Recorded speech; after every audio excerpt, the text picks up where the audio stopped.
शरद पवार ने लोकसभा चुनाव 2024 के बाद की राजनीति तस्वीर को लेकर एक बड़ी भविष्यवाणी की है। उन्होंने कहा है कि आम आदमी चुनाव के बाद कई क्षेत्रीय दल कांग्रेस के करीब आ जाएंगे। इसके अलावा कुछ दल तो कांग्रेस में विलय भी कर सकते हैं। एक प्राइवेट मीडिया हाउस को दिए गए इंटरव्यू में शरद पवार ने कहा कि अगले कुछ सालों में कुछ दल कांग्रेस के करीब आ जाएंगे।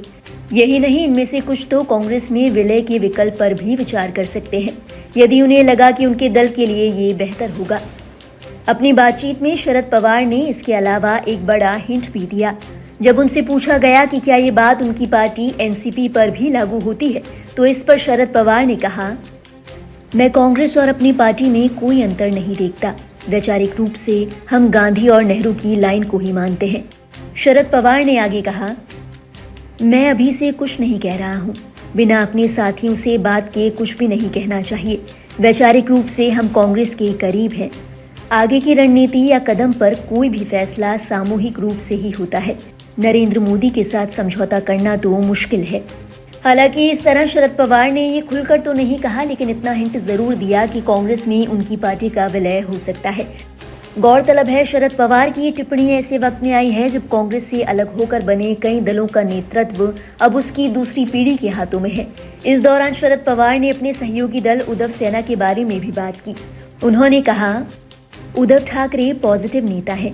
हमने उनके सोचने के तरीके को समझा है। वे हमारे जैसा ही विचार रखते हैं।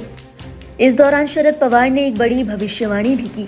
उन्होंने कहा कि महाराष्ट्र और यूपी जैसे राज्यों में सत्ता पक्ष के खिलाफ अंडरकरंट है। उन्होंने कहा कि बड़ी संख्या में ऐसे दल हैं जो नरेंद्र मोदी को पसंद नहीं करते। ये लोग साथ आ सकते हैं।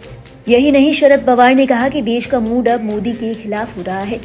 ये चुनाव 2014 और 2019 से अलग है। अब एक बड़ी आबादी उन लोगों की है जो पहली बार वोट देने जा रहे हैं।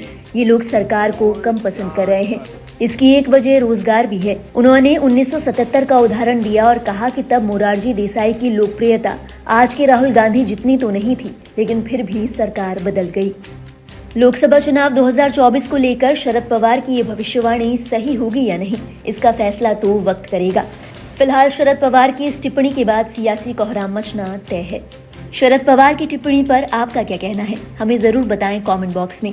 और 2024 के लोकसभा चुनाव की हर डिटेल के लिए आप देखते रहिए लाइव हिंदुस्तान।